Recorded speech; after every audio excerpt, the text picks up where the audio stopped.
Bonjour, nous sommes le mardi 11 mars 2025 et le sujet est la collision entre un pétrolier et un cargo en mer du Nord au large des îles britanniques, ici en particulier, plus précisément au large de Grimsby. Le pétrolier américain Stena Immaculate au mouillage est heurté par le porte-conteneur portugais Solong qui venait d'Écosse. On va voir quelques images. De la fumée s'échappe d'un navire après la collision entre un cargo et un pétrolier dans la mer du Nord au large de l'est de l'Angleterre. C'est assez curieux, il y avait de la brume ou du brouillard. Normalement, il devrait y avoir des radars pour justement localiser tous les navires dans la région. N'oubliez pas de vous abonner pour plus de news nationales, européennes et internationales sur ce monde merveilleux dans lequel nous vivons. Une fumée noire opaque, dense, et des flammes qui semblent flotter sur l'eau. Les deux navires entrés en collision sont à peine perceptibles. Il est 11 h ce matin quand à 20 km au large des côtes britanniques, le porte-container Solong percute le pétrolier Stena Immaculate à l'arrêt. Immédiatement, les gardes-côtes diffusent par radio ce message d'alerte. Les équipages quittent les deux navires. Les navires ont des moyens de lutte contre les incendies ou qui peuvent aider à la recherche et au sauvetage. Contactez les gardes-côtes, merci.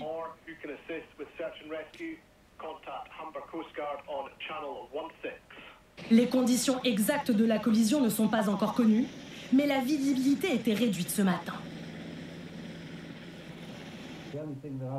La difficulté aujourd'hui, c'est qu'il y avait de la brume, du brouillard, c'était épais. Ça ne s'est pas levé de la journée, c'est un accident inhabituel et terrible. Le porte-container mesure 140 mètres de long, bat pavillon. Solong, on pourrait penser à un navire chinois ou asiatique de l'Est. Donc pavillon portugais, longueur 140 mètres, largeur 22 mètres, chargement cyanure de sodium.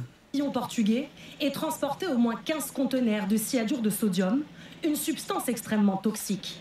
Le pétrolier percuté fait 183 mètres, bat pavillon des États-Unis et était affrété par l'armée américaine pour transporter du kérosène. Sa citerne a été rompue. Pour l'heure, seul le rejet d'hydrocarbures est confirmé.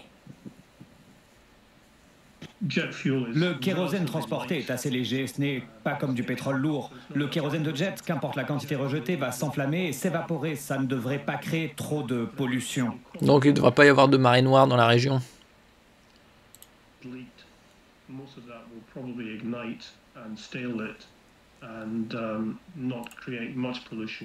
Les 36 marins présents à bord ont été évacués par bateau.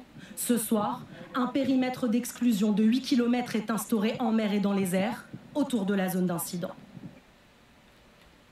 Un accident très inhabituel et tragique. Selon cette même source, l'alerte a été donnée peu avant 11 h, heure de Paris. Un hélicoptère de sauvetage des gardes-côtes a été mobilisé, ainsi que des canots de sauvetage, un avion et des navires situés à proximité capables de lutter contre les incendies, ont ajouté les gardes-côtes. Voilà. C'était pas trop loin non plus des côtes, quelques kilomètres.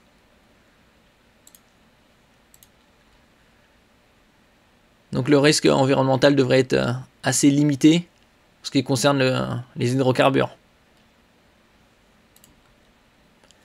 Merci pour votre écoute et à la prochaine.